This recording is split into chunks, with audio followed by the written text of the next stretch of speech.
Hey everybody, main brew guy here. Butt crack at dawn, like 5:15 in the morning. Anyway, getting started. It's going to be a hot day today, so I wanted to get this going early. And I'm heating up the strike water. And I have my grains for the SMaSH That Malt experiment. I'm using British Golden Promise. And of course, Ron Mexico, aka Sabro. Alright, let's get this party started. Boom.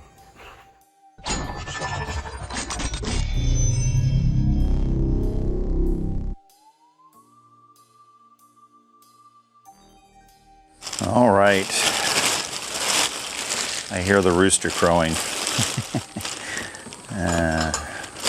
that early.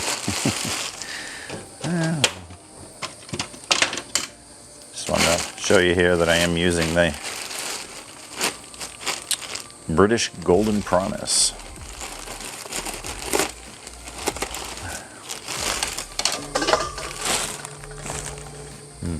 God, it smells good. Good. This is going to be probably the easiest brew day I've done in a while. I've only ever done one other SMaSH beer. I found it underwhelming, but you know, it was early on in my brewing, and I wasn't really all that good at it. So I don't think it was the beer. I think it was the brewer.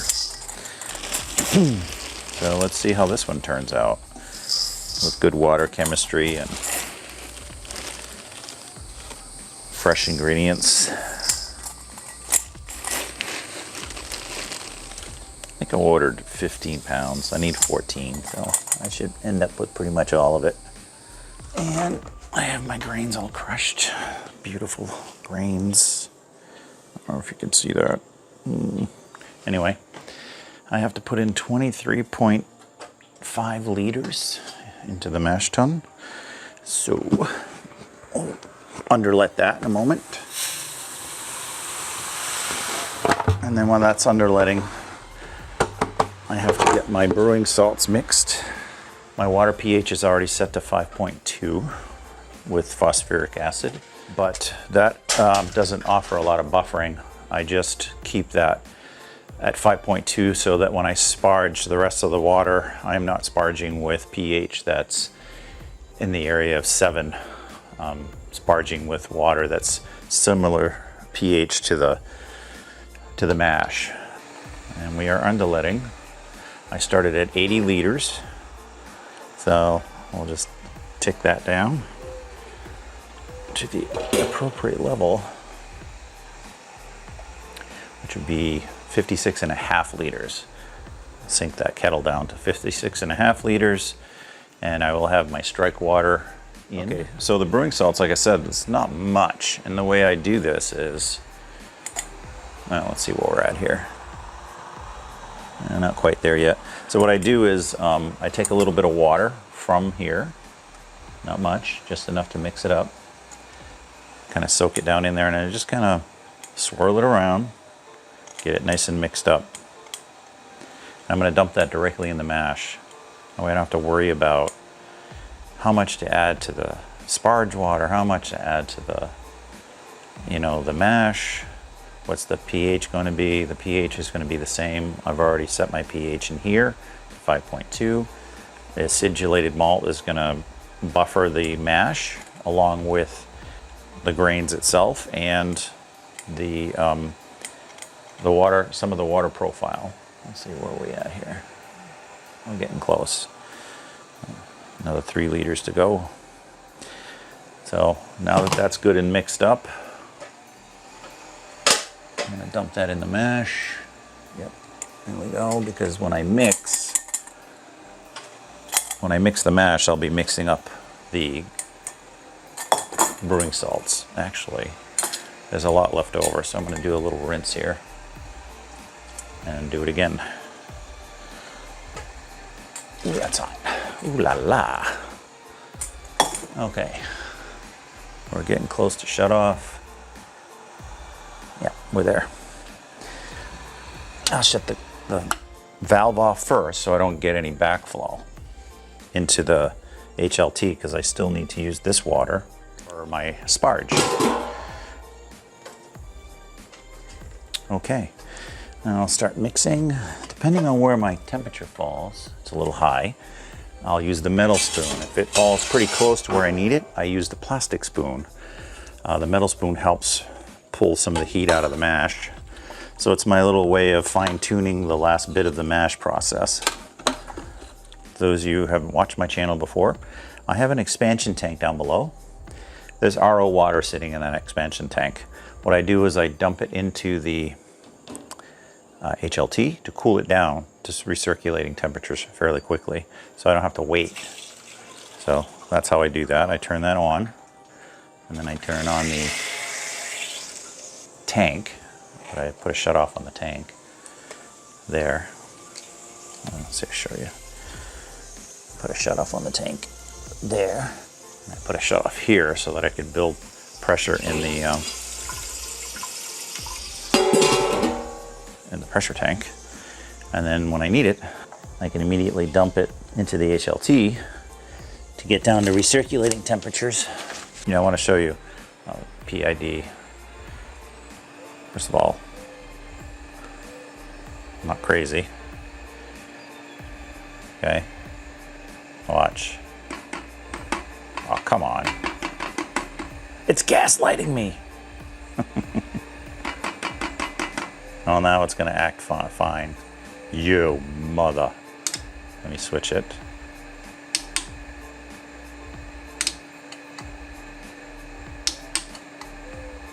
Okay, well, hell's bells, Margaret. It's fine now. So what I did, I don't know if you guys actually know this, but I have a switch here which switches which probe this PID is looking at. So it's either looking at that probe or that probe, which is the recirculating probe. So one is called the HLT probe, one is called the MASH. So I put it in the MASH when I'm recirculating, and I let this PID control the elements instead of this one, because this one will react much quicker than this one will. I find I get very rock solid temperature consistency in the mash when I use this separate probe. It's such a vast amount of water in this tank because I use it also for my sparge and my initial infusion, that it reacts. It's sluggish. It's like a big tank. It kind of like you know, takes its time to get to where it's going. So I end up overshooting and going too low and overshooting, and it's sort of this mild oscillation. And I've tried to auto tune it. It's just too big of a tank for it to compensate. So when I use that probe there, it's measuring the wort as it's coming past it, and it's much more reactive that way. And I hold temperatures beautifully, and I don't have to fight it and worry about it. It's a set it and forget it kind of situation. Okay, I wanted to show you my mash pH. It's pretty dialed in.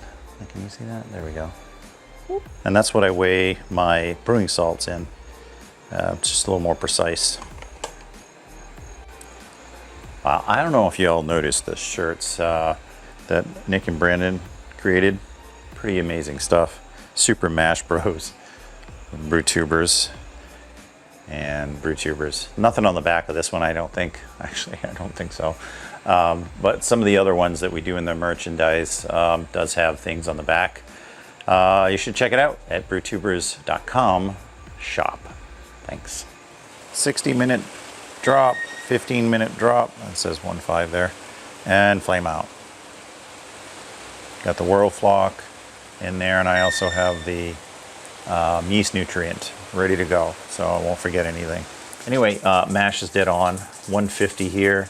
It says 149 here. Set point's 150, but it's heating, so it does that. It fluctuates between 149 and 150 and holds very nicely.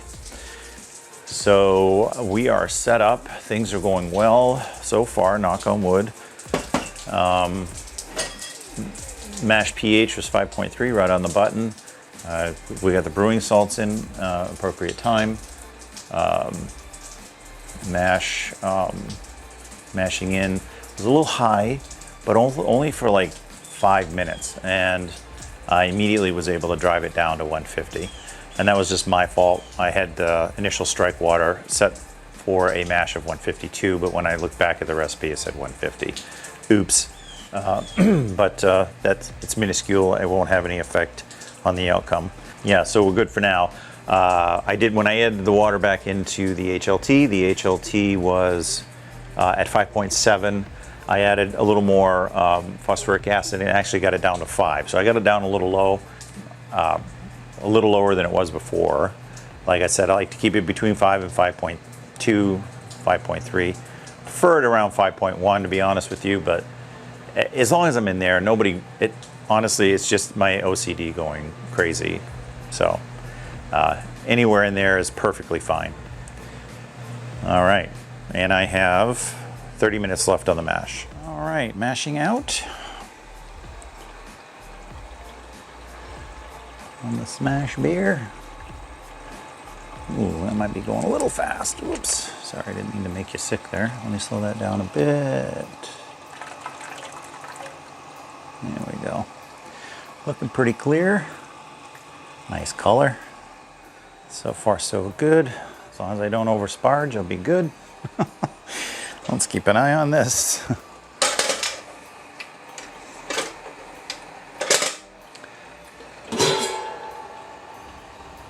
Yeah, I'm moving a lot of water fast. Let me make sure I'm not.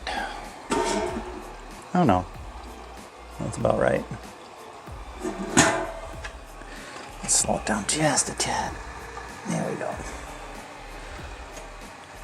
We're about there. Got half a gallon left to go. I bought a rebuild kit for my Riptide. It's starting to make a little racket. Not the motor, but the pump head seems to be making a little bit of a racket. Yeah. There we are. Shut that off, shut that off. Okay, our sparge is complete. Now I'm just running off. All right, sparging out, 168. And so far so good. It's looking pretty clear too. Even with that much wort in there, you can still see down through. I'm very happy with that. All right, so I'll start the boil kettle since the element is covered. I'll hook that up and set. All right, well that's on. And we're heating, good. All right, now we're just running it off. What's that look like? Oh yeah, still coming out beautifully. Not initial running, so I'll do pre-boil gravity. Once it all gets in there, I'll stir it up and do a pre-boil. See where we're at. We're shooting for, all right, pre-boil's 1044. Pre-boil measurement of 8.29 gallons. Wow. Okay, well, fingers crossed. This day is going pretty good as far as all my numbers are concerned.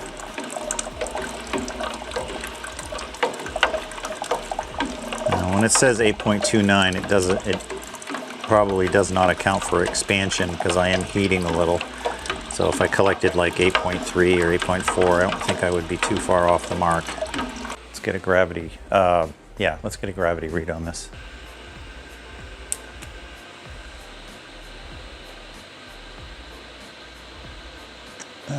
What's that? I gotta convert that from bricks over. I don't have the dual scale on this one. Another thing you should buy, if you ever get a refractometer, make sure it's got the dual scale on this. Mine does not. It only does bricks. So if you want to do the specific gravity, you're going to have to do the conversion. And there is a calculator on brewtubers.com under more stuff, brewing calculators, and there's a conversion there from bricks to specific gravity. Also, there's a calculator that takes it the other direction if you need to. We have a bricks of 11, which brings me to 1044. Boom. Holy crap. I'm getting a bit scared. Everything's like right on the money. All right, at the boil, doing the 60-minute drop. There we go. In. Okay, Brewday is actually going quite well. It's just hot as balls out here. Mash tun's clean, and I even passivated the outside of it. Also, the HLT is clean, and I passivated the outside of it as well. I'm going to do the brew kettle when it's done.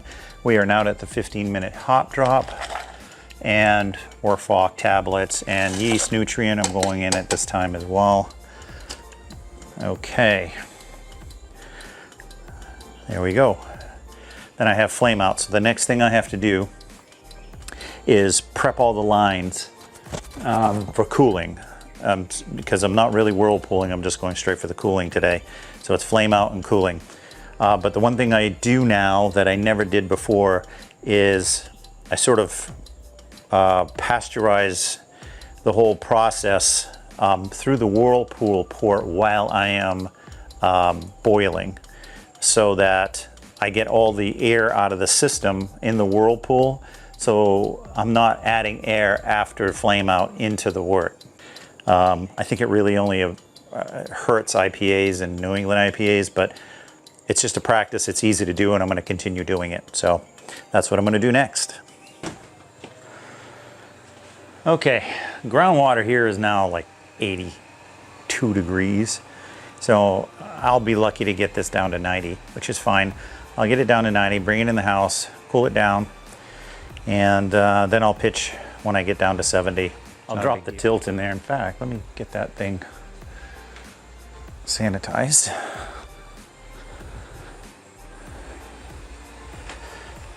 Tilt hydrometer.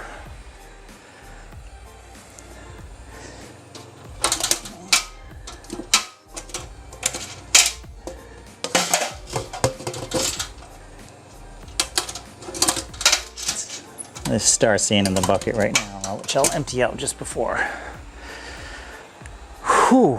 Okay, it is 8:39, and I'm cooling the wort. And the only thing I have left to clean is this and the hoses and whatnot. Put it all away. I should be done by 9:30, 10 o'clock in the morning. That's what getting up at 5 does. I have to say, this smells amazing.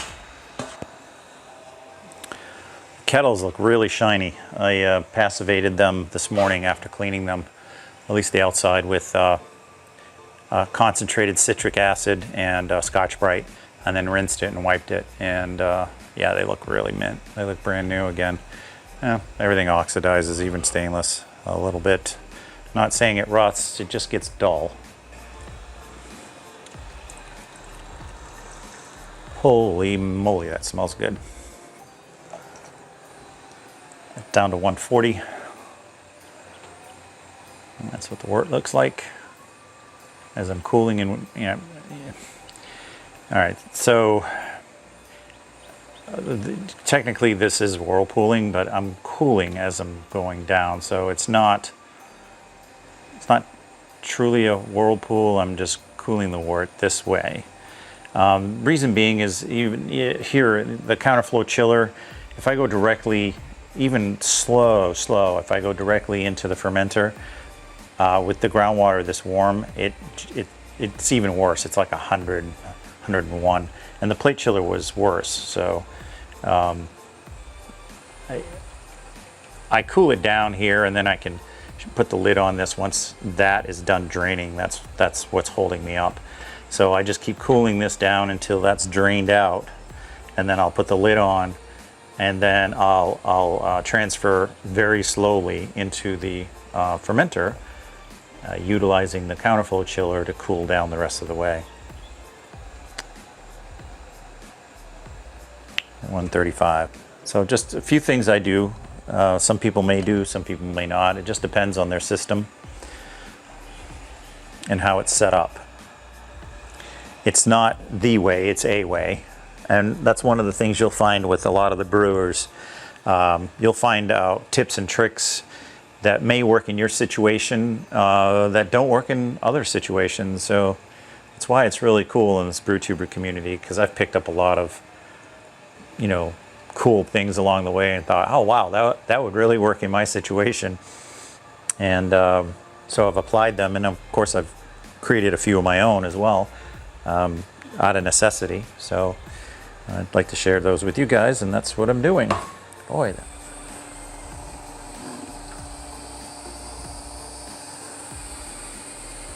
Oh. Okay.